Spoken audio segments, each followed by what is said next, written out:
Now, on my website all week, I've been running this series on the feared Illuminati. That word is used, and it started to be used back in the 18th century, I believe. And there's other words. There's other words, the family, the order for people that are inside this group. So let's not get hung up on just the words. But what this group does is amazing. And as I documented in my series, which is going on now, part 3 is on today. So if you want to go to Arctic Beacon, get that. And it's talking about Svali, who was a member of the Illuminati, the family, the order. She's with us as our guest today, and after this break, we're going to find out the whole story from beginning to end about Svali's involvement, and then about how she decided to get out and what she's doing now. And I might add, it's a great thing what she's doing now, alerting people and also helping many, many people in America understand exactly what this group is all about. So anyway, we'll be back with Svali on the Investigative Journal. I'm your host, Greg Szymanski.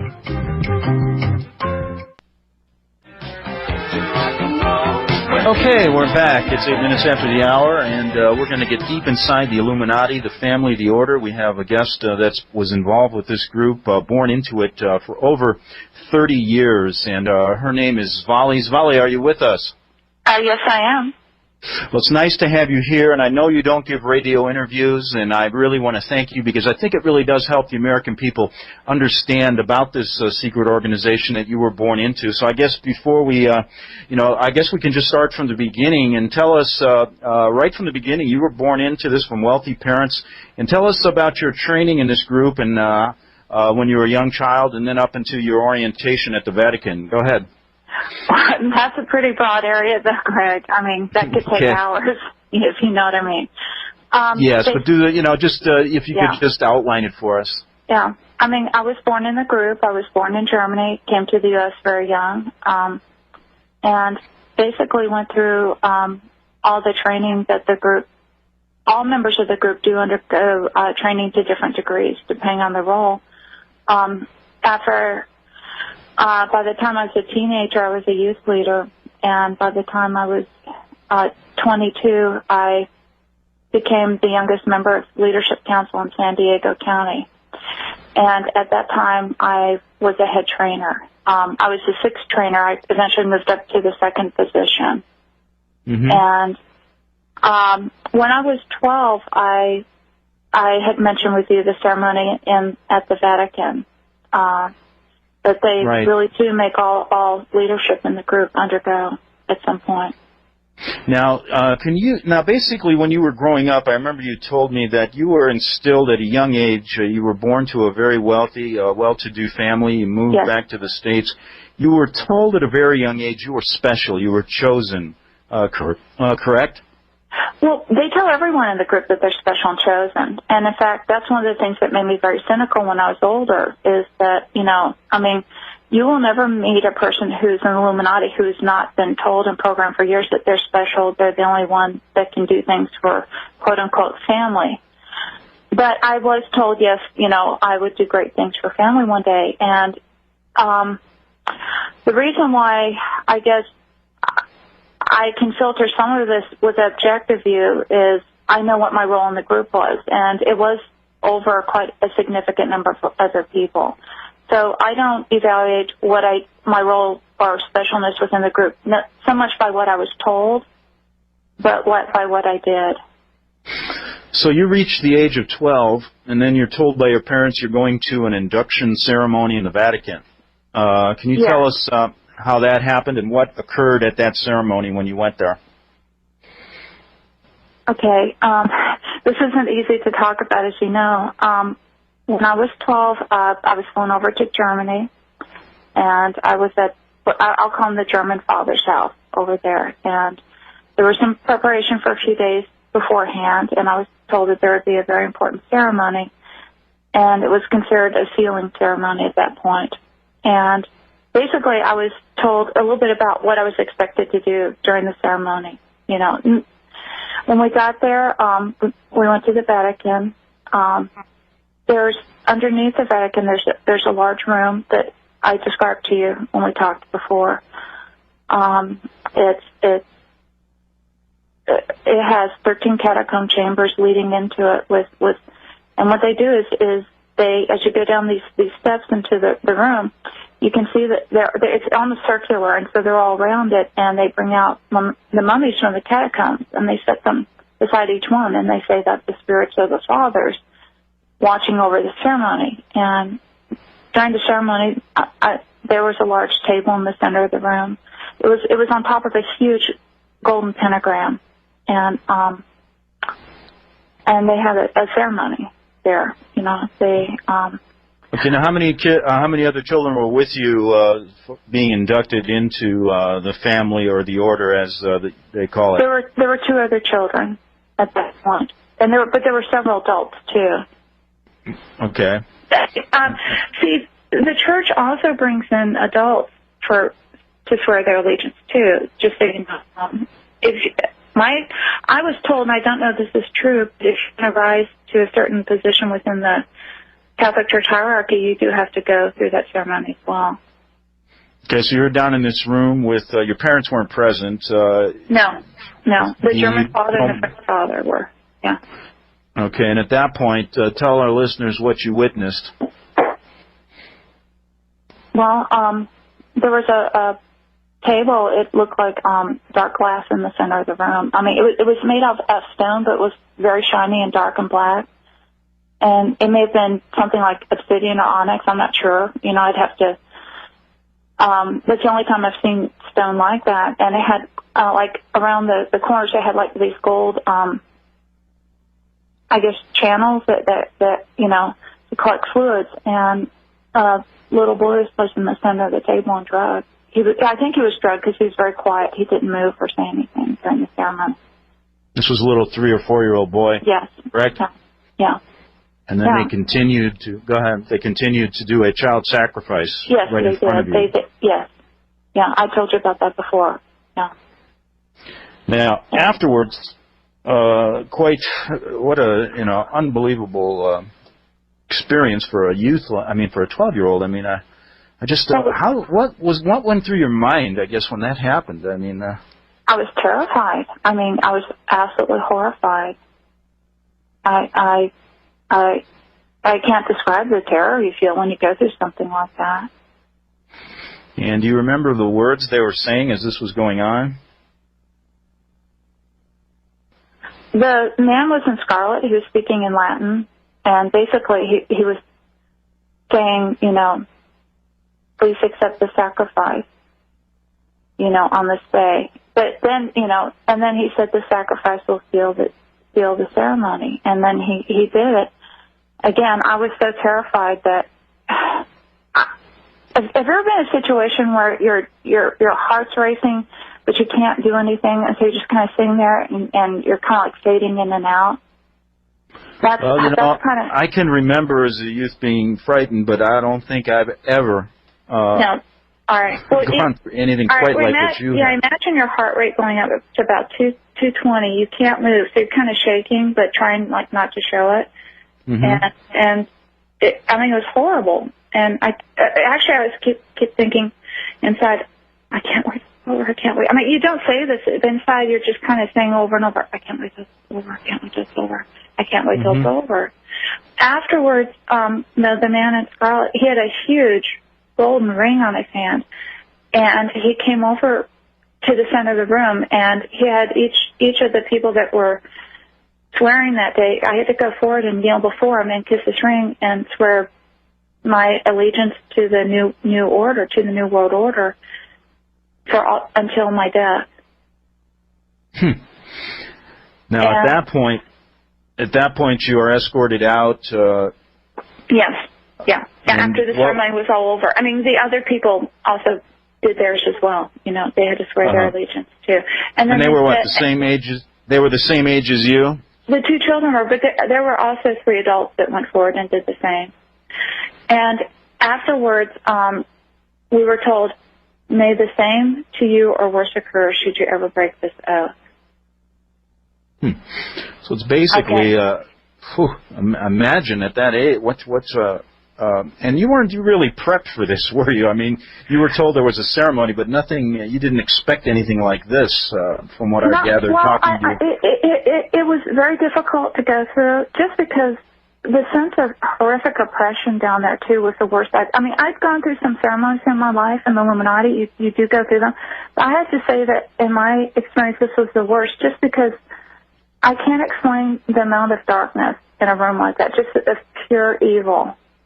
And unless you've ever been in a seeing oppression, I mean, it's just horrible. It wasn't just what happened, but just, I mean, the oppression.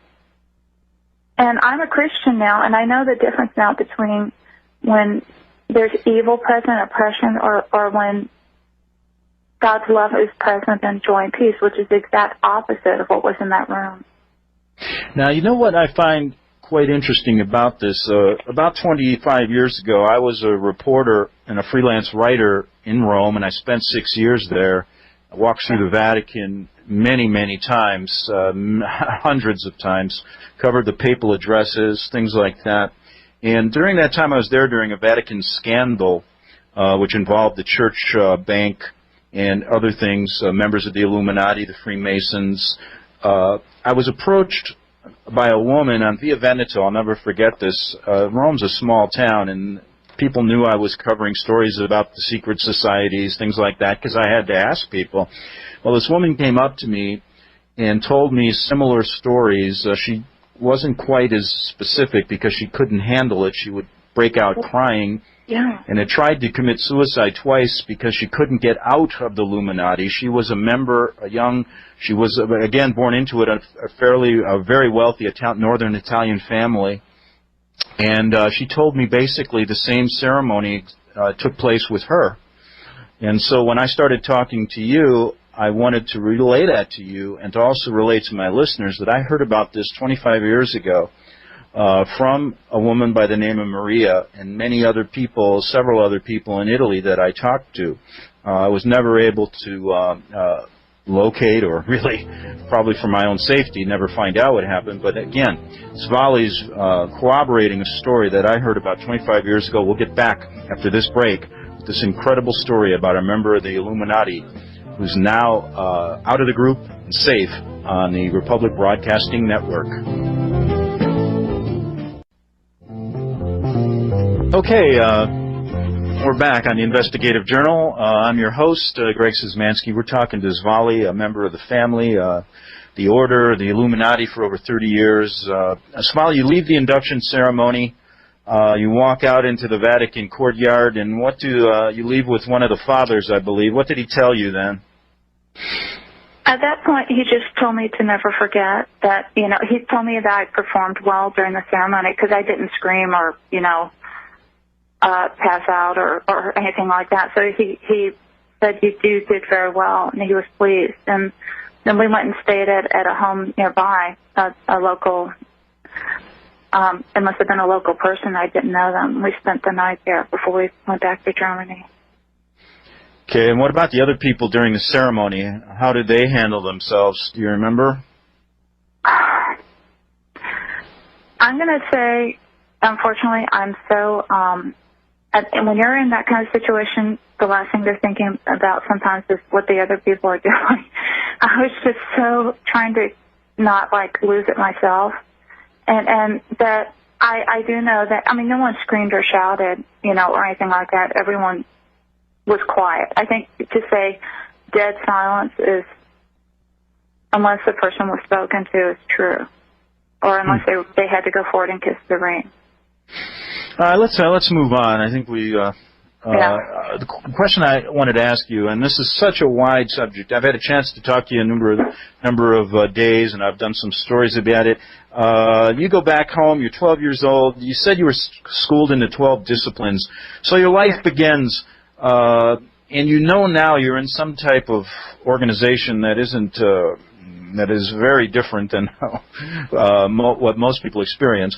But tell us, I guess what I want to do is leave it open to you to begin. You've written so in-depth on this story. I'm just going to give you the microphone, going to let you begin and tell the listeners what you think is important about your original training, about the group, and about many things that I know people want to know about the Illuminati. Go ahead. Okay. Well, Greg, first I want to say that my purpose in talking about this is not to glorify evil, because there are very wicked people out there, very powerful people. And I don't want to at all magnify their power, but I do want people to know that this is real, that these people exist, that people who say there are people out there that are involved in these activities, it really happens. I also, because I know that there are children being hurt in the group every day, and that's my motivation for coming forward. I don't like giving interviews for obvious reasons. I'm willing this one time to lay aside my thoughts of personal safety because these people need to be stopped. It needs to be stopped. Okay. Okay. Well, go ahead. And normally children in the group are born into it. While the Illuminati very rarely does outside recruitment, that's not their main method. It's just passed down generationally from father to son and mother to daughters to children until the whole family line is in it. Throughout the centuries, people have tried to escape, but a lot of times they were either poisoned, murdered, or set up to look like a suicide. They don't like it when people leave, and they try to make it very difficult, simply because it looks bad. They go through an enormous amount of training from the time you're an infant. You undergo indoctrination. And when I say indoctrination, I don't just mean like cult programming so much as watching your parents and seeing what they do. My parents modeled their behavior. To them, the group was very important. So growing up, I saw that 3 times a week, everything was dropped to attend to the activities. Okay? Okay. Basically the training process is designed to help you take on your adult role in the group. The Illuminati covers so many levels, though, too. It goes all the way from what most people think of as like a satanic coven type thing at the very low local level, all the way through. It's a huge, enormous business corporation. At the mid-levels, you have people overseeing finances and administration, who are overseeing, these people are making a lot of money through gun running, through white slavery, prostitution, pornography. They have links and ties to the mafia left and right. And, in fact, the mafia are afraid of them. Yeah. Well, think about it. But because they know that you don't cross the members of the group. They have a very spiritual orientation. They're not satanic, though. They're Luciferian, which is a difference. But the ultimate goal of their spiritual philosophy and their steps of discipline is they believe that should you complete all of your training, that you become a god. That is their actual end goal. Is they believe in the achievement of godhood, of the luminous philosophy, through different means, through what they call enlightenment or illumination, which is how they got their name. They're international. In Europe, there's 12 fathers who sit that represent the different nations of Europe. They are very expectantly awaiting he who is to come. And during that ceremony in the Vatican, on my knees, I had to swear my allegiance to serve he who is to come. They believe. So, I have to take a break. We'll continue with the massive organization. Your role as a mid-level person in the Illuminati on the Republic Broadcasting Network. Okay, we're back on the Investigative Journal, and I'm talking with Svali. Svali, why don't we just pick it right up where we left off at the break? You were telling us about this hierarchy that starts with 12 fathers. Can you just run that down for us so people know exactly how this group's organized? Sure. At the top levels, it's in Rome. That's the center or the heart of the Illuminati. That's where the power base is.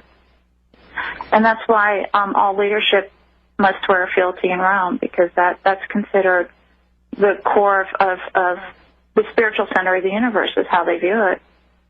From there, in Europe, there are 12 fathers, one for each country in Europe.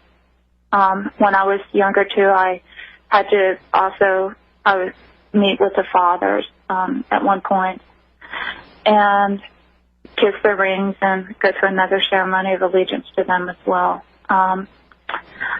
There's in the Illuminati, the European fathers, though, rule over what are called the different houses. For instance, if you're from Germany, then you belong to the German house. If you're from France, you belong to the French house. They call them houses. UK, Russia, Poland, Belgium, Spain, Italy, and others. From there, America was considered a mission field for them. And in the 1600s, Pittsburgh became the first port of entry for them, and that's where they first settled. And so that's why it's still considered a spiritual power base for the group on the East Coast in the U.S.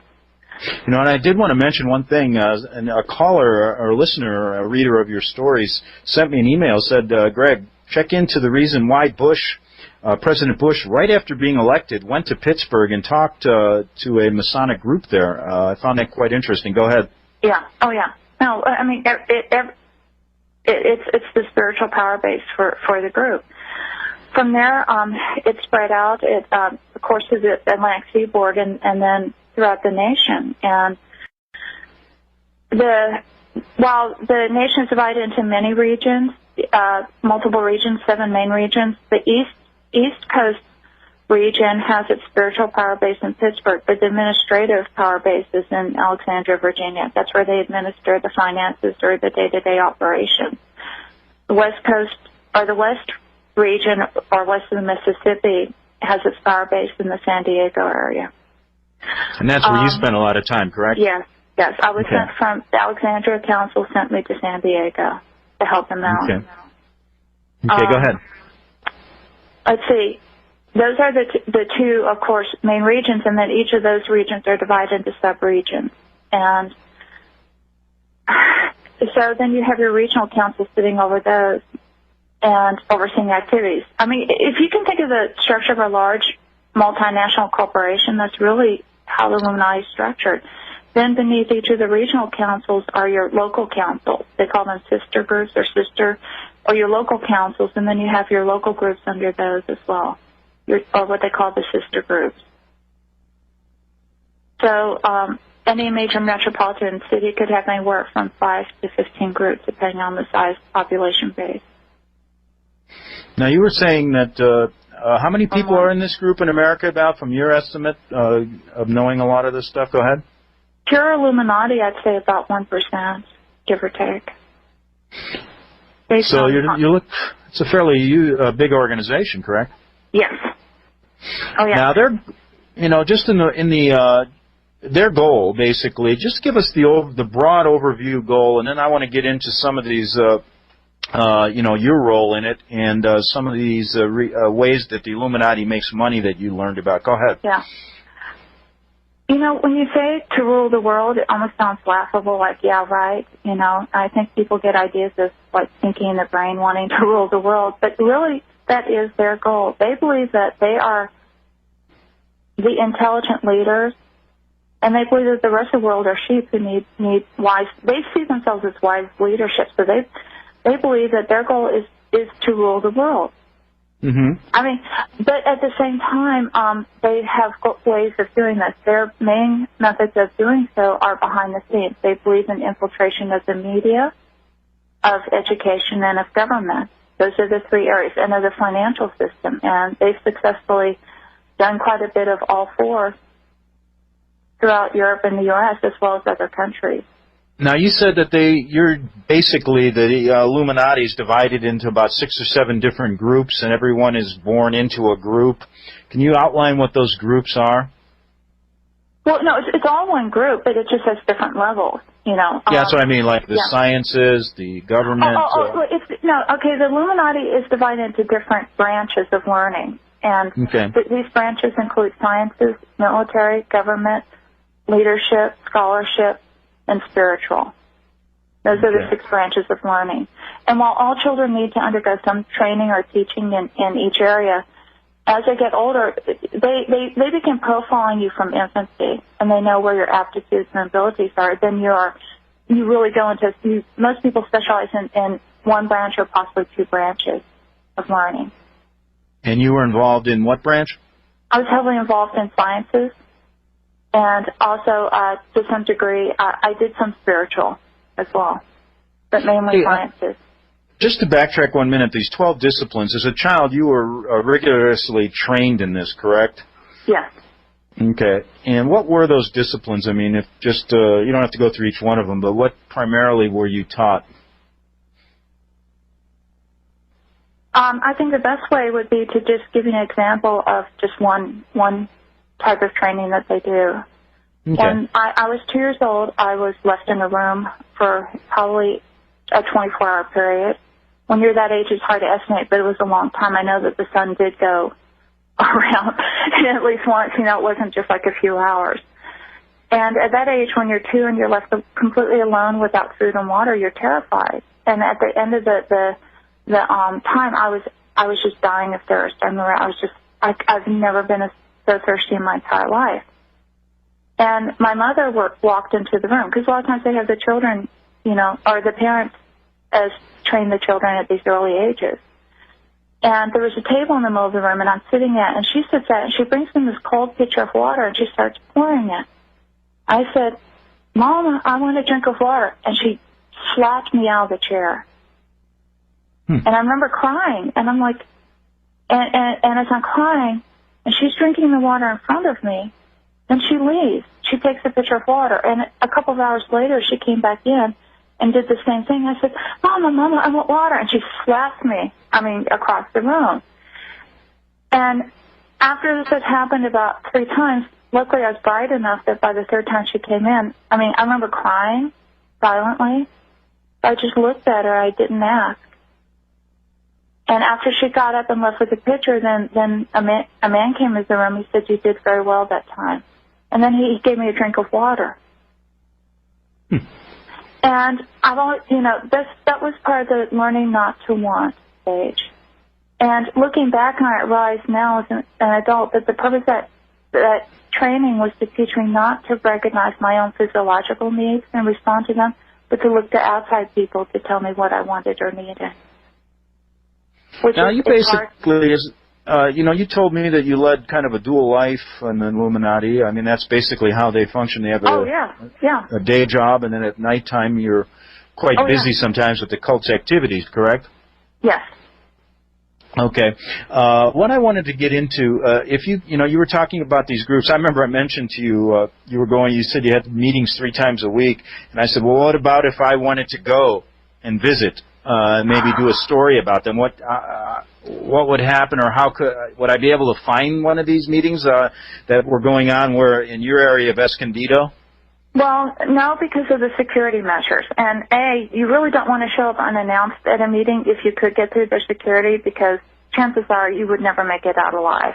Let's just say that a sudden auto accident would occur and be reported in the papers. Unfortunate accident, man accidentally runs into tree. I'm serious. But the security that they have during group meetings is so intense that it would be very difficult. They have security at the 1 mile perimeter, the 3 mile perimeter, and the 5 mile perimeter. They have 3 people assigned. Usually one's up in a tree where you can't see him at the 5 mile perimeter, and then you have one person who's standing who looks like a security guard for this state, because these are often large, wealthy states, which is appropriate, and he's dressed in the uniform. And the 3rd person's standing hidden behind a tree. As cars come through and they come through the gates, because remember these are gated estates. If it's not someone on their approved license checklist, they'll stop the car, and it's just like at a military installation. They'll say, "Can I help you? Are you lost?" Their goal is to delay the person. Now, if a person's saying, "Oh, is this blah blah blah," and they're just asking directions, they'll give them directions. They'll be very pleasant and send them on their way to where they're supposed to be going.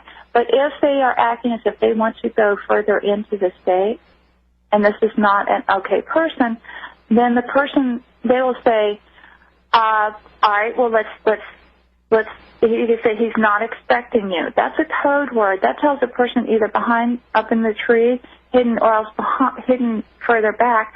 They radio ahead and they say, unexpected visitor.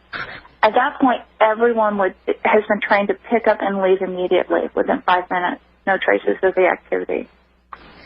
So this is some of the methods they go through so you don't get caught. I know that you wrote an article about why the occult doesn't get caught, and that's pretty specific. I mean, you have so much stuff here, and we can't get into it all in 2 hours. So please pick and choose what you think is most important. But I found that to be interesting, why the cult doesn't get caught. Is there anything in just a brief time you could explain to us that? Well, their security, their money, their influence. Some of these people even own newspapers. Imagine trying to get a article published, disclosing. There's a lot of reasons why they don't get caught, because that's the first thing people ask. But then my next question is, how many child pornographers are out there that the police have been chasing for years and have never found or caught? Correct. And they're not even members of a secret organization. They're just trying to hide, So when now you think about, okay. Yeah. You are a mid-level person in this organization, a head trainer. We're going to get into those specifics in the next hour. But, what did you learn about the infiltration of this group into all of our different areas of government, media? They're basically at the high levels of most of our financial institutions also, correct? Yeah. And that is a great way to pursue their goal. And I guess I got to ask you this: how come things are moving a little bit faster in America now? I remember back in the '80s when I was confronted with this. When I came back home, I didn't really see this kind of New World Order movement, all this different symbolism that you see now. What is going on, just for our listeners, right now? Why are things stepped up since 9/11? I believe it's because they can see the fulfillment of their goal of. See, I'm going to sound very cynical now, and please forgive me for this, but see, their goal is to rule the world, and personally, I believe that they do. It's just not open yet. Mm-hmm. And they see now preparing people for when they disclose it themselves openly. Does that mean that they can't be stopped? I believe they could. I believe they'd take a miracle because of the amount of infiltration I've seen at all levels of society and the world. These people and women have a lot of money. They have a lot of influence. And your average person has no idea of how much that is going on behind the scenes that no one understands. But with that said, so basically, I think that they're already there. They just aren't open. People just don't know what they're doing.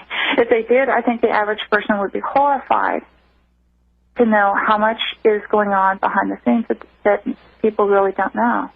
Yeah, and the point of this interview, I had two goals in this interview. But I don't want to sound despairing, because I'm also a strong Christian. I have faith in God, and I believe that through prayer and through people knowing that, I would like them to be stopped.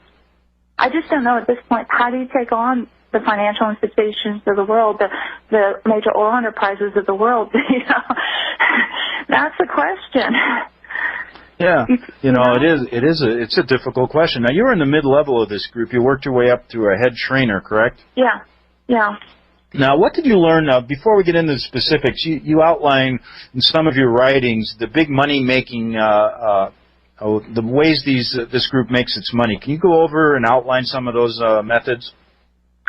Again, if you can think of an illegal activity, they're probably involved at some point. Maybe not overtly at the point of where the actual money is first changing hands. But when you have child pornography, prostitution, white slavery, gun running, gambling, then at some point where the money is changing hands, buffered by about 4 layers of people, there's going to be probably someone from the Illuminati involved at that point. These guys have their fingers in everything. Now, go ahead. But they also use legitimate means. They launder their money. When you have a lot of money, you have to do something with it. And so what these men don't come in and say, hi, I'm a member of the Illuminati, and I want to, like, run your bank. But what they'll do is they'll quietly come in and become a quiet investor, start buying up shares, and over a period of maybe almost a lifetime, they will get a controlling interest in the bank. Or else become a very, and maybe in their son's lifetime, because that's the other thing about the Illuminati. The Illuminati do not see it as it must happen now in my lifetime. These people have goals that last for a century or 2 centuries. They're very, very patient. And that's why the specific training of the children is so important, correct? Yes. It's to teach you patience. Everyone knows growing up in the group, they know that we may not see the coming order disclosed or open or revealed in our lifetime, but our children or our grandchildren may. So they will spend their entire life trying to bring about the goals of the organization. Incredible. So now you're in the mid-level, and I can see now where they use this programming techniques, the different mind control techniques. Yeah. We had a minute before the break, just kind of what our interest about how you, what your specific role was. Well, they did a lot of what you might call human experimentation, and they had a lot of research protocols going on. So one thing I did was to supervise the research going on. I was teaching the younger trainers and head trainers how to do things more efficiently, how to do their job well, but also reviewing their research reports for errors or problems. Eventually, I became kind of a consultant. If a problem occurred, or if they didn't know how to install something, or if they needed assistance, I would help them with problem solving as well. Okay, Zvali, I'm going to have to take a break. We'll be back in 3 minutes. We'll continue on the Republic Broadcasting Network. Okay, we're back on the Investigative Journal. I got a short 4-minute segment here, then we'll take a break and come back with Zvali for a whole nother hour. We're talking about some of the jobs in the Illuminati, the practical daily jobs that these members of this group who are infiltrated in America heavily take what they do. Now, one thing I find interesting, Zvali, is, in the media, I'm not going to name names or anything, as I don't have any specific information, but I find it interesting doing some background checks, and a lot of the top media people in our country, they all come from these very wealthy families. And, that's not the typical MO for a journalist. A journalist is somebody, grows up on the street, wants to talk to people. I mean, I can think of Jimmy Breslin, guys who never went to college, didn't know how to type, and just got in there and took their tie off and started writing stories. But, as you look at the media now, these are all these silver spoon kids growing up with silver spoons. I find that quite interesting. How deeply infiltrated, from your knowledge, are they in our media? Wow. I do know fairly deeply. I remember that when I was in San Diego on Leadership Council during meetings, they would laugh about how people had no idea of how much they were being influenced and didn't even know it. They found that kind of amusing, which is, that's the mindset of people in the group. They're like, the sheep has no idea that they're being led by the moon. And they find it amusing because they show it as evidence of this. I'm sorry, I'm just describing what they say. I don't agree with it now, but they saw it as evidence of the stupidity of the average person, that they have no idea. I'm not saying that every news story or every newscast story is a member of the group, by no means. But they specifically do teach and train and educate children that show an aptitude for the media, because they want that. And if a person has a bright, charismatic personality and presents well, then that's just that child will go into that if they have the verbal communication and other skills required. Correct, and that could explain why a lot of our stories really never get covered outside of the influence they have financially and the ownership of the media. Absolutely not by coincidence. What's that? Not at all a coincidence. Yeah, so that's a good idea why, folks, you're not getting the news from those outlets. We have not only in our government, it explains, a lot of things. Why? Look at the war in Iraq. Look at the evidence there that shows that it was wrong. Look at what they're doing in Iran right now. It's incredible. All this stuff. It's pretty obvious, people. There's something behind it. Zvali is here trying to explain this organization from her knowledge, and it's quite a story. I know this idea, you were involved as a trainer in mind programming. I mean, this is just, I'm looking at some of the chapters in a book you have yet to publish. I mean, we're talking about brainwave, color control, metal, jewel programming linked to stories and movies. I mean, it goes suicidal program. In just a minute here before our break, can you kind of break down what you learned about the importance? Well, we got to take a break, Zvali. Sorry. We're going to do that quickly. Then we'll get back to you. We're talking to Zvali regarding her role as a head trainer in the Illuminati and the American Illuminati. We'll be back on the Republic Broadcasting Network in 2 minutes.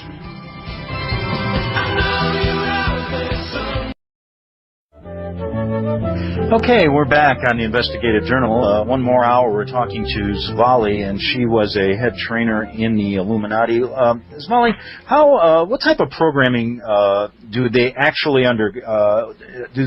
teach you, and how do you learn these different techniques? Well, you're taught from childhood on. My training in how to be a programmer was very young. I was mentored by another programmer at the age of 5 by a doctor at George Washington University. And he not only did he do the programming on me, but he also taught me how to do it to others. The types of programming, again, that could be a whole 10-hour segment to go into depth. Just briefly, from the time a child's an infant, all through their life, basically, they're tested, they're profiled. The trainers can create a psychological profile, and then they update it frequently. And basically, they're trying to install in the child the ability to obey, loyalty to the group, and the ability to do their job within the group. Now, those jobs vary in complexity. I mean, you may have, on one side, a child trained to be a prostitute. On the other end, you may have a child trained to become a governmental figure, which is a lot more complex programming. But as long as the loyalty to the group is instilled and that's the first and foremost programming always installed, then no matter what their eventual role is, they will remain loyal, and that becomes their first loyalty. Whatever nation, whatever their public role in life is, their first and foremost loyalty will be to the group and to serve its goals. Whether they know, a lot of times the goal there too is to be able to help the child create that complete division between their day role and their night role. So a pleasant, charming, wonderful, kind person in the daytime could be an absolutely cold, ruthless person at night. Or during the day, it's also during the day they do it. You may have a housewife with children who goes out and completes a courier job for the group, and no one would ever suspect her. This frumpy-looking little housewife with a baby in a car seat is actually carrying some valuable documents. Or again, I mean, the first and foremost, though, is they want to instill loyalty. And they want to discourage people from questioning orders. They really don't want you questioning that, and they want you to obey their directives. And should people show signs of not doing that, then they go in for tips. Actually, people are being programmed all through their life. We used to call them tune-ups, and it's a lifelong process for members of the group. So, we have a minute here before our break, and then we'll get back and get in depth in some of these areas. But what went wrong with you? I mean, the dropout rate probably is very low, considering the number of, considering the training. But what went wrong with you? They somehow missed something. When I was very young, I absolutely believed in the goals of it. You never saw a more loyal group member. I thought that they were saving the world. I thought that we were doing a wonderful thing. But the older I got, I started to see the methods that were being used were so wrong, and that the end did not justify the means. I became increasingly cynical, partly because I saw what I was doing to people. I was lying to them. I was manipulating them. I was telling them things that weren't true. And I remember questioning this, thinking, I was told lies as a child too then. I was manipulated. And finally, you know, things like that, you start to question as an adult the things you believe. All right, we're gonna take a break, Svali. We'll be back in 3 minutes on the Republic Broadcasting Network. Okay, we're back on the Investigative Journal. Svali, I wanted to ask you a question before we get into how you finally left the group and what happened to you afterwards, your life now. Tell us, you wrote an article, it was kind of interesting, A Day in the Life of a Trainer for the Illuminati. Tell us kind of what you went through in a normal day in your role at the Illuminati. Go ahead. Okay. Basically, I would get up. At the time that I described in that article, I was teaching at a Christian school. And so I would get up. I would get my 2 children. I dressed, ready for school. Look just like a normal mom, you know, go through the day, come home, you know, we'd have little friends over and play and stuff like that. And then, you know, have dinner. You know, I was a good mom. I was your average American housewife. I mean, on the surface. Okay. But underneath the surface, then my husband and I would remind each other on nights when there was a meeting. And then what we would do is when we go to sleep, I had programming in place that would allow me to wake up within 10 minutes of a specified time. So if I knew there was a meeting that night, I would wake up 10 minutes before it was time to, you know, get ready and go. A lot of times we would even go to bed with our clothes on. And I never thought that was abnormal, you know. Mm-hmm. I thought everyone went to bed with their clothes on. Didn't even question it, you know, on nights when we had meetings. I thought, oh, it's warmer. Okay. And then we'd get up and go and drive to the meeting. And I was also very involved in military in San Diego. In fact, the group has a lot of military orientation. And so a lot of times I would take the kids to their area. There's the area where the kids would go and change. They had a room, and we would have, like, baskets of clothes, and we'd change our clothing. You'd take out your clothing, you know, it had your name on it, and put on your uniform or whatever you wore that night. And the kids would wear these little miniature military uniforms. And then they would go out and do their training exercises. They were learning how to march, how to shoot. All kids in Illuminati know, at least in that area, know how to, like, take apart a gun, put it together, and shoot with deadly accuracy by the age of 8 years old. Martial arts, there's a lot of martial arts training. Sometimes I helped supervise that, or fill in if a military trainer was, because, you know, you had to know how to do it. Everyone had to be, there's a lot of cross training. But most of the time I supervised the training. I would be working on implementing programming or what we call tuning up, you know, reinforcing previously installed programming in adults. At that point, I was normally supervising the younger trainers. They would be doing it, and I would be there watching and making sure they did it correctly.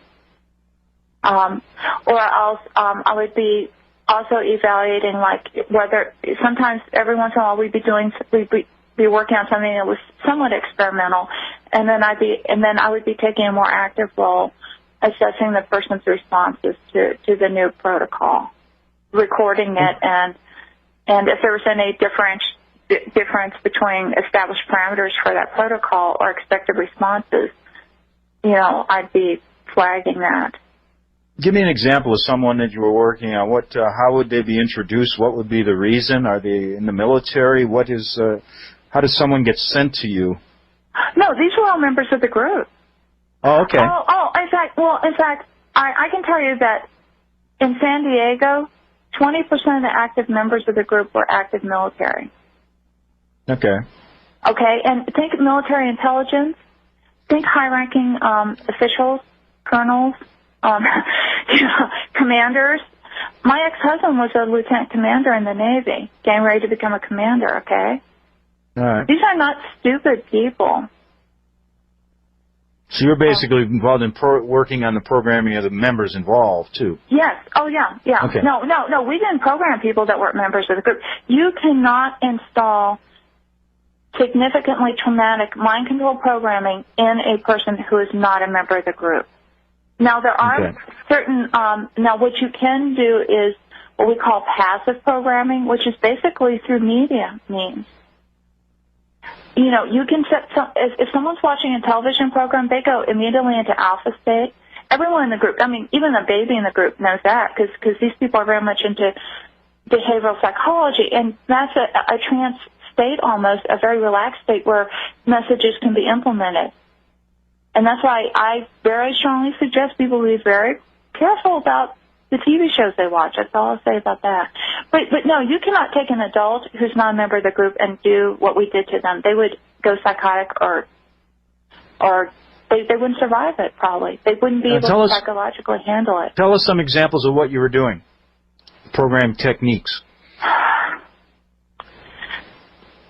Sometimes it would involve, normally it would start with a hypnotic induction, or even sometimes we'd inject a medication. A lot of times, especially young children, have a lot of fear when they're going into programming, but adults did too. We want them to relax. We'd give them a very short-acting medication to relax them. We would then invoke a hypnotic state in them. We would then, like if it's an older person, I'd be checking the codes already installed. If I was getting ready to install programming in it, and like a young child, I would tell them, explain to them very patiently exactly the behavior expected. I'd say, I want you to do this and this and this. I'd break it up into steps, and I'd say, first we're going to practice this. I would show the child what I want them to do. I'd model it. I would then tell the child, do it. The child would then do it. Okay. But normally they won't do it well the first time, so she or he would get shocked. That was called, because the group very much uses what they call positive and negative reinforcement. Okay, if the child did not do it perfectly the first time, they're shocked. That's the negative reinforcement. Then I'd say, do it again. They would show me the behavior. Now, at this point, we start associating the behavior with an external stimulus or cue, too. Now, a lot of times the child is, if this is a behavior, though, that we want associated with a specific code, the child will often been traumatized very heavily first to create a fragmentation in their personality. And then the code, and then the behavior and the associated cue are given. Like, you might hear a tone like, bing, bing, bing. All right, I want you to do this. Bing, bing, bing. The child hears the tone, they get up, and they do the behavior. Once they can perform it perfectly, they're rewarded with praise, good job, or a hug. Children like hugs, or something like that. Then you do it over and over and over. That's why trainers have to be very patient people. Because then maybe after the child's done it 50 times, when they hear the cue, they get up, they do it. It's not even a conscious, it's reflexive. At that point, it's considered installed. For very, very important programming, I'm talking about like N-level assassin programming, because we did train people how to assassinate people, and that's a whole other topic that I don't want to go into here. Okay. We would then do a ritual to heal the programming afterwards. Okay. You know something, I was just looking at some of your articles, and one was Christmas in the Cult, just to get off on a different subject here. Sure. And you say this is quite different for you when you were growing up than it is for most children. Can you just kind of briefly tell us what you meant by that? Yeah, I mean, we had trees and presents and things like that, but for most children, Christmas is just happy time, lots of presents. But in the group, some very high ceremonies that are celebrated. Several times, in fact, many times, I flew to Germany, and there was no Santa Claus. They had a figure called Father Yule, who represents Christmas there, but he is not the kind of benevolent Santa that you see here. This is a man with a golden scepter, dressed in a white robe and a golden sash around. And I was once at the German father's house where there was a gathering of children and adults, and Father Yule was present, and he raises the scepter and basically strikes down the child in front of everyone. Oh, my God. Strikes down the child? Yes, he struck down the child with his scepter, and that is not what you call a happy Christmas, No. Now, at the same time, yes, we did have tree and and fruitcake and all that, and decorate the house, but there's another side to Christmas. I'm just listening, and I just can't believe, we got leaders in our country that have probably gone through this kind of stuff. I mean, it's just incredible, this group. I mean, I know they've been around for a long, long time, thousands of years, and came here. George Washington was a 33rd degree Mason, and we go on. the question, I want you to understand what, just from my point of view, I just wonder how, you write a story at the end of the Illuminati. How do we get rid of these people? I know you're out of it.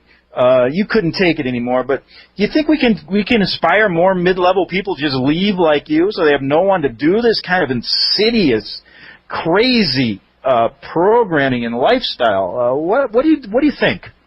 Well, I believe that as strongly as a Christian, that it's a spiritual warfare as well as a emotional and psychological warfare. I believe that by the grace of God. But I will also say that when I was in the group, a lot of the members are not happy. You will have people in the group that are there because they love it, because they believe in the goals, they're totally dedicated. But to be honest, I also knew as many people who would have left in a minute if they thought that they could get out and make it. And about your husband, just to break in and then go back to that, do they marry you to somebody in the group, or is that forced on you? No, in the group, marriages are always arranged, in my experience. In my 38 years in the group, I never knew of a couple in the Illuminati that did not have an arranged marriage. It's Let me just mention a couple that I suspect. Clinton and Bill and Hillary. Oh, well, yeah. Yes, definite. Yes, and Bill. Yeah. Go ahead. Yeah. And a lot of times these marriages are arranged for compatibility, but also for bloodlines, to bring the right bloodlines together. Okay, good. We're going to be back in 3 minutes. I want to continue this, and then we're going to get into Zvali's life after the Illuminati on the Republic Broadcasting Network. Okay, we're back on the Investigative Journal. I'm your host, Greg Szymanski, and let me tell you, as an interviewer and someone who has researched the Illuminati for a long time, it started way back when I was a young reporter in Rome.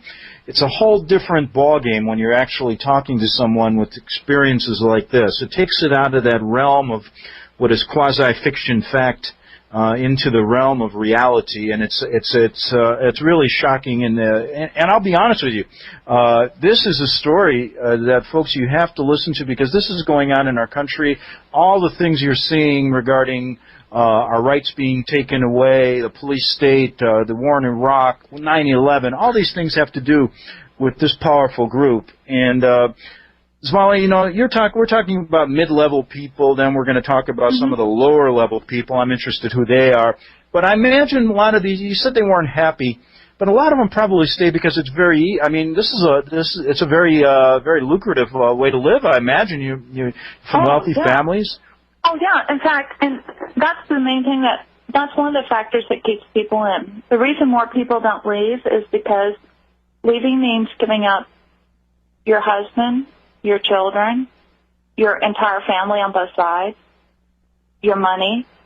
And basically, for a lot of people leaving the group, it means giving up everything and starting out penniless and alone. And not only that, but then you're combating internal programming to recontact, to go back, to be loyal, to be a good member. And I've known many people that have tried to leave and then went back because they just couldn't take it. Do you want to take a phone call right now to break it up? Sure. Okay, Marilyn in California. You're on the Investigative Journal, Marilyn. Yes, I've been just sort of caught part of this. I lost part of it. I'm listening on the Internet, but I didn't quite catch it. How did this woman become involved in this Illuminati training? Go ahead. Can you explain that, Zvali? Yeah, I was taught it from early childhood. I was mentored into it. Trainers in the group are mentored. You work with older adults, and they show you, and you are given increasing responsibility until by the time you're in your teens, you are basically doing adult training responsibilities. You've been taught for years. Your parents put you in it, or? Yes, they were members. Oh, I see. So it comes down through one parent to another. Or from both. Are they private schools? Do what? Are these private schools? Well, when my children were schooled at private Christian schools, they were all Illuminati. Oh, you're saying that the Christian schools are Illuminati? Some of them are. Not all, but some. No, the ones that my children were in were specifically. But no, there's a lot of good Christian schools that have nothing to do with the group, but some can be. Now, I went to a public school, but what's interesting is out of 3 public schools I went to as a young child, 2 have burned down. So there's no access to any school records. I'll be darned. Marilyn, just to get you up to speed, you're born into this, then you're trained as a young child, you go through an induction ceremony in the Vatican, and this is going on with 1 to 2% of our population, according to Zvali, very serious in all levels, government and everything else. Go ahead, Marilyn, you have another question? Yeah, when you say the Vatican, now that is not a Christian religion. Okay, so I mean, I'm a Christian. But we do not look at Catholics as a Christian religion. We look at them as the precursor of the New World religion. So well, you know, if I may just break in, I grew up a Catholic. I don't get involved in the splicing of the religions. I'm basically stating that when I started researching the Illuminati as a reporter in Rome, and I realized there was a bad portion of the church, I looked at it, I had to deal with the evil and the good. And so that's the way I reconciled it, the evil within the Catholic Church at the high level of the Vatican, which seeps down into many, many areas. Go ahead. Okay, well, I won't argue that point. I don't agree with it, but it sounds like you have become possibly born again to get out of this. Could I be correct in that? Yes, Marilyn, very much. Now, first, I do want to say I am not slamming the Catholic Church or the average Catholic. I have many good friends that are Catholics, that are strong Christians. I became a Christian, and that's the only way I could get out. But just so you know, that too, a lot of card-carrying Illuminists, well, we don't really carry cards, but I'm using that term. Yes. Are members of the Baptist Church, are members of Pentecostal churches. In fact, I was on the worship team for a Wesleyan church in San Diego in my day life. Okay. Okay. I'm just very, very confused. I mean, I think this is interesting, and as far, you know, many people say that the Catholic Church will be the forerunner of the New World religion. There's some very good books out. In fact, I think you may have interviewed one of these men, the Grand Plan designed by John Daniel. Uh-huh. Do you remember that? Okay. Yeah. But go ahead. The average Catholic has no idea of what's going on in the Vatican. Yeah. I think that's interesting that the average Catholic would not go what's going on. That's just my take on it. Well, I'll tell you something. As an average Catholic going to Rome, my first time in 1980, I didn't know what was going on, and I grew up as a Catholic, went to Notre Dame High School. It was quite a learning experience for me. Why do Catholics, when they find out how evil the church is, stay in it? I mean, do they really... Why would they want to stay in it? That's what bothers me. I know some good people that are like that, and I don't get it. Well, the only answer, there's I don't know. I mean, there are many Catholics that aren't actively practicing. Yeah. But anyway, we'll leave that for another time. Thanks a lot, Marilyn. We'll be back on the Investigative Journal in 3 minutes with Zvali.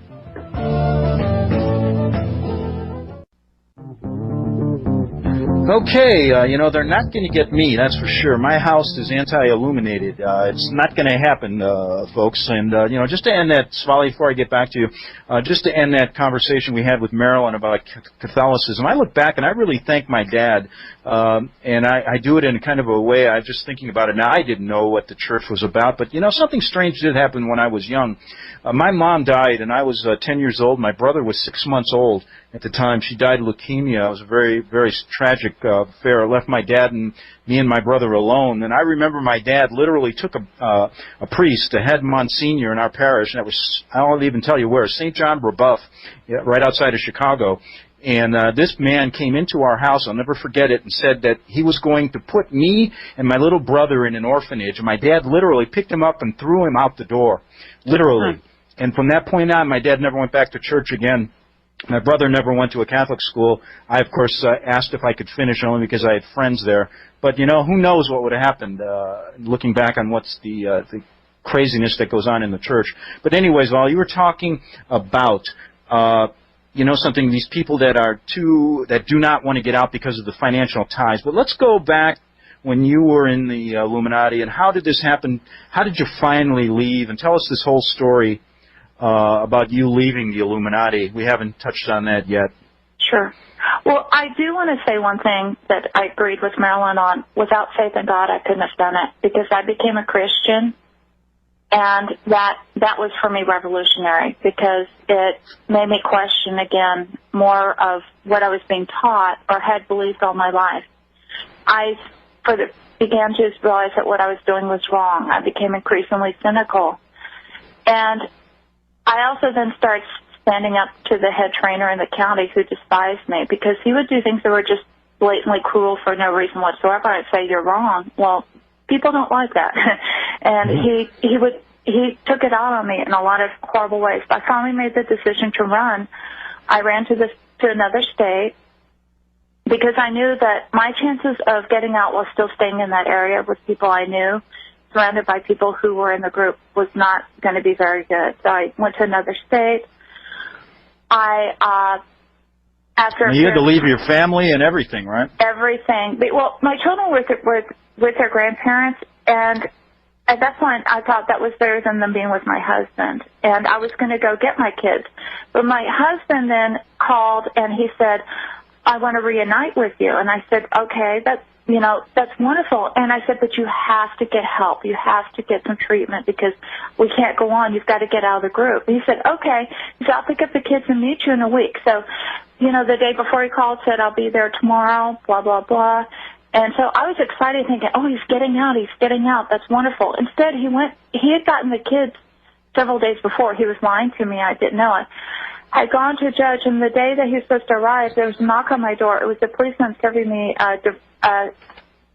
divorce papers and also a restraining order saying that I could not come within 100 yards of my husband or my children.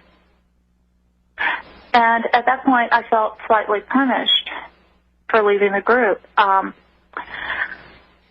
fought that, and I fought for 4 years with a court system that said that things like this didn't occur because my husband would go into court and say, this woman's psychotic. She's making it all up. There's no way. Ha, ha, ha. This stuff doesn't happen this day and age. And the judge would say, you're right. Slam. Full custody to the father. And I had to have supervised visitation for 4 years with my own children because I was considered a kidnap risk. But through a lot of prayer, I had my whole church praying for me here in Texas. And through what I believe are a series of miracles, my children were finally allowed unsupervised visitation with me after 4 years. And during that time, I said to my daughter, who was 14, I said, I want so badly for you to get out. And she looks at me and she starts going, oh, you shouldn't have said that, Mom. You shouldn't have said that, Mom. She just freaked out. She just totally lost it. And I realized it was her programming cycling because she was just terrified. She was like, why'd you say that? Why'd you say that? And I said, it's okay, honey. Calm down. And then finally, she was just shaking. And then finally she said, well, I don't want to go back and get hurt. And then I said, you don't have to. And at that point, I faced federal prison, but I called my ex and I said, I will not let those children go back and get hurt again. And he flew out to get them. And he could have put me in prison at the time because I was breaking the custody visitation. And you know how strong the courts are on that? And I said to him, please, because my daughter and son said, we don't want to go back, Dad. We don't want to get hurt. We don't want to do this anymore. And he looked at them and he said, I want to go think about it. And so he went home. And I was praying for him at the time. And then that night he called me and he says, oh my God. And I said, wait, he said, we've got to get out. And I'm like, yes, you do.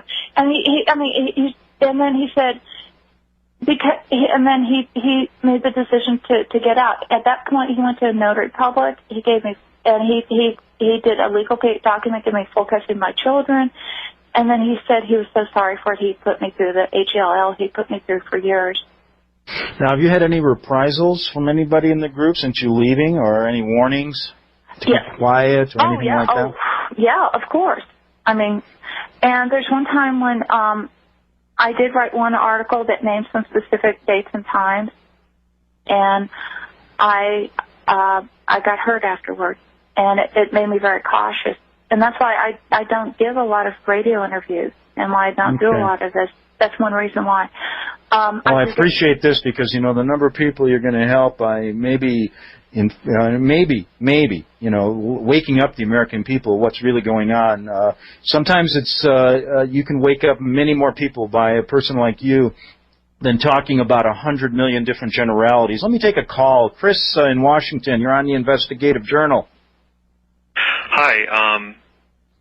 Smalley, I just want to say how much I appreciate your bravery in presenting this information in the way that you are. I've read your website recently. And my question is very simple. Based on the information that you're presenting, I'm wondering what timeline the organization of the larger family that you're describing has for implementing the New World Order. Okay. I was told it would occur during my generation. I was told that by the year 2050 that they would be revealed. Now, again, their timelines change, though. In fact, I think jokingly referred to them as being like the Soviet Union because, you know, how they had their 5- and 10-year plans and then things always got changed. In my own lifetime, I saw several different timelines for things that were supposed to occur change. But as Greg noted, I've also heard of from different people that actually there's a huge push in the last few years. It's like, it's close, let's make things happen more quickly. Mm-hmm. So I couldn't begin to guess whether that's an accurate timeline or not. I know what I was told. I have a follow-up question, and that's it, and this will be it for me. I have recently, against my own resistance to doing so, started to investigate fringe matters, if you will. Among them, the upcoming date on the Mayan calendar of 2012. And as I've done this research, I've allowed myself just to be open to this information without believing anything I'm reading.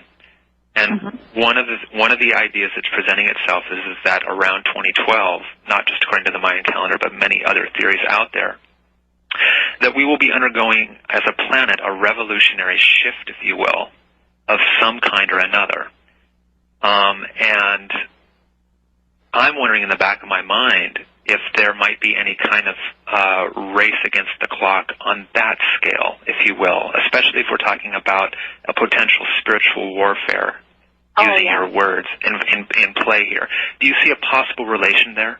Yes, I do. And 2012 is an important year, but again, I was not told that the final revealing would occur then.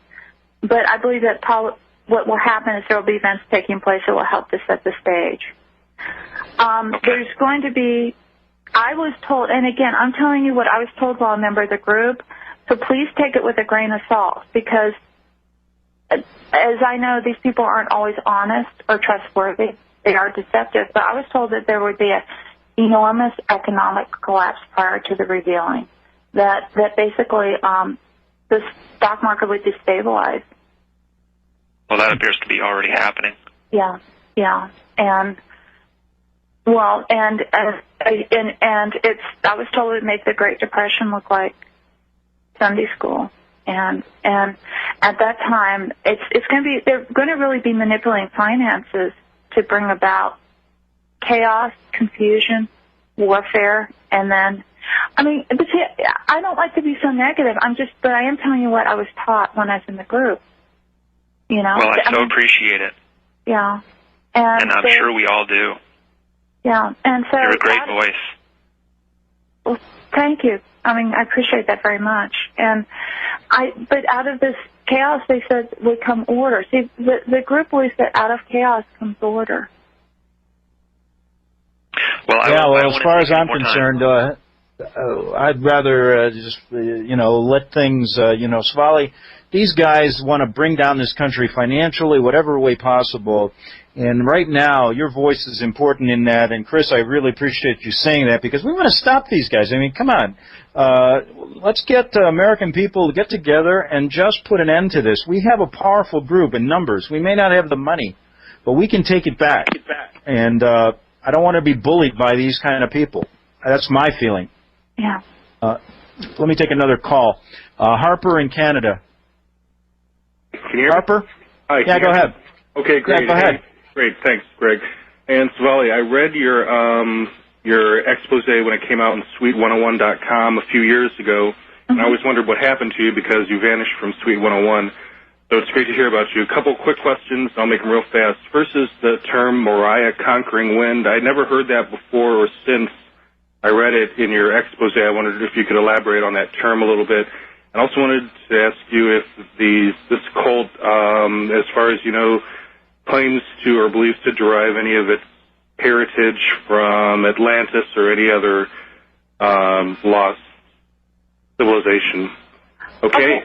I'm not sure about the reference to Mariah you're describing, because Mariah is I mean, but I can certainly address the second question. The Illuminati completely believe that Atlantis is real. They teach it to their children as part of the oral history. They believe it was one of the greatest civilizations that ever existed and one of the most advanced. And what they teach, their take on it is that Atlantis was a great race of highly intelligent people who had a highly advanced state, and who were highly enlightened.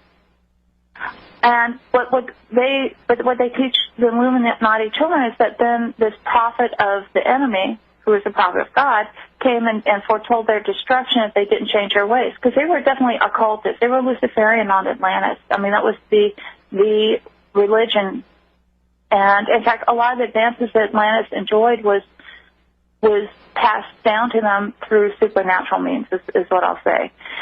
And so they lasted the prophet, and they killed him. And I guess sometime afterwards, we were taught that a few inhabitants escaped, but but tragically the great city was lost. And the Illuminati to this day mourn the loss of Atlantis, because they feel that the few survivors that left were among the great people who helped found what you would call the precursors of Illuminism.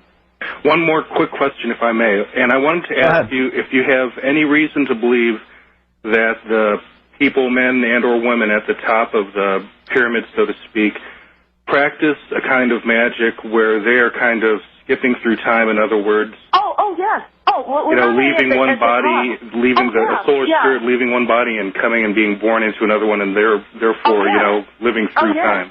All the time. In fact, see, now I didn't go there in this interview, because you start sounding wacko if you start discussing things like that.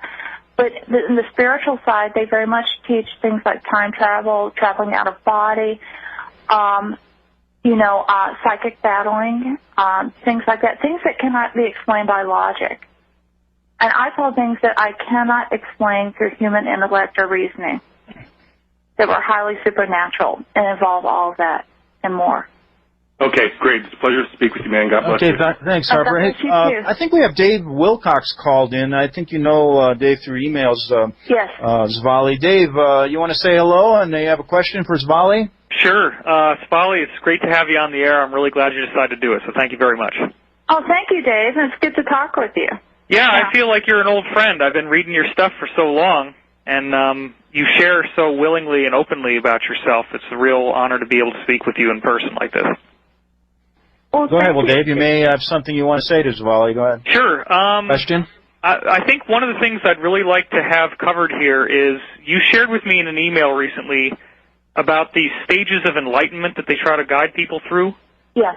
And I would like you to try to sketch out for people how the behavioral conditioning that's coming through the media and the movies and so forth might have affected them. In other words, what personality characteristics would you see in a person when they have been influenced by these teachings? How would the average person who's not really a bad person start to be leaning if the Illuminati teachings were actually having an effect on them? What would they be like? What would start happening? Well, again, as I said, the average person is not going to be a member of the group, so the influence would be much less. But the media, I believe that, well, in fact, I know that some of the media that we're seeing nowadays is specifically targeted towards teaching people their philosophy or goals. All you have to do is watch a children's cartoons on Saturday morning, and almost across the board you'll see morphing, power battles, occult, and that's intentional. Movies coming out. But basically, if a person's being influenced by their teachings, that person will learn to not trust their own instincts, their own feelings, their own body, their own perceptions. They'll be looking outside for guidance.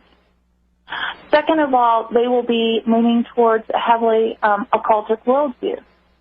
that leaning upon the occult is very heavily encouraged. All you have to do is watch Harry Potter.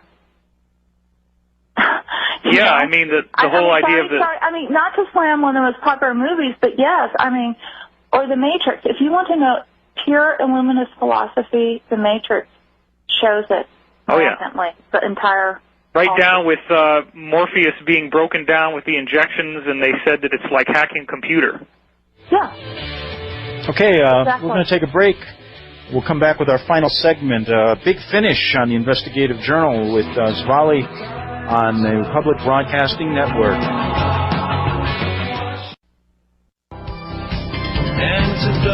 Okay, we're back with our final segment with Zvali, and she's telling us about her experiences, 30 years with this insidious group, the Illuminati, and how deeply penetrated and infiltrated they are in our culture and in our country. Zvali, we talked about the higher levels, the mid-levels you were involved in as a head trainer. How low do they go? I mean, I've said all along they're involved in gang stalking, the MK Ultra program, infiltrating truth organizations, infiltrating groups that are trying to do good. How far down do they go? Well, they go down to the sister group level that I mentioned, and most sister groups have anywhere from usually roughly around 30 members. And those are what a lot of people would consider what you think of as satanic cults with the high priest and priestess. That would be the local level, the lower level. But those people are also very active in their community. And so they will be involved in infiltrating activities when possible. Because to them, it's not infiltrating, it's helping. They think they're helping the group or helping people by becoming a member and spreading the influence. Let me squeeze in one more caller, Roger, a faithful listener. Roger, you're on the Investigative Journal.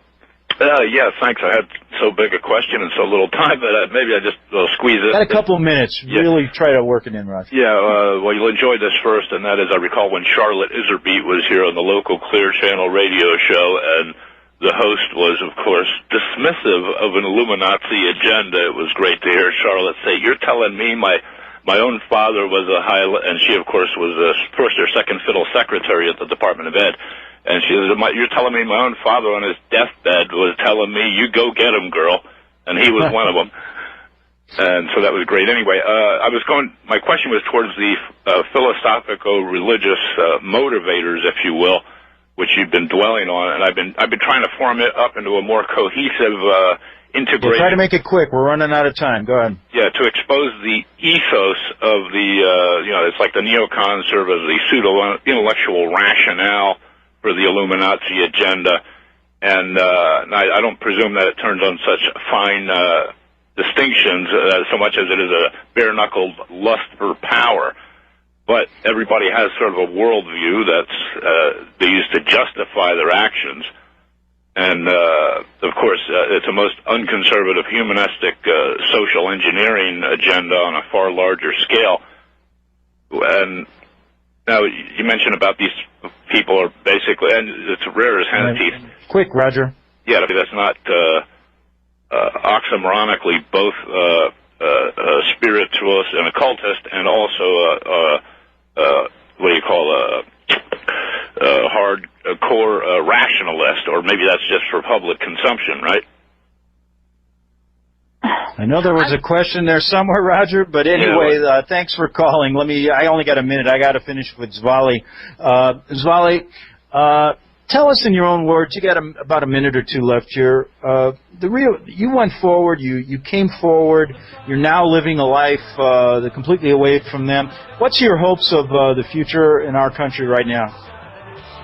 My hope is that people realize that this is happening and that they will start doing something about it, that they will start looking at. Now, again, we're talking about people who are immensely wealthy, so it won't be easy.